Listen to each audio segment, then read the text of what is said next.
welcome back to Master Guitar Fret. My name is Joerg. In this lesson we're going to learn how to play a simple solo over a slow blues progression. In this short lesson I'm going to show you a few lead and solo techniques that you can apply to your playing. Today I'm going to teach you a cool little blues in E.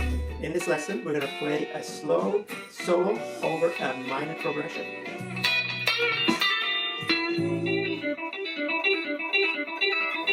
2, 3, 4.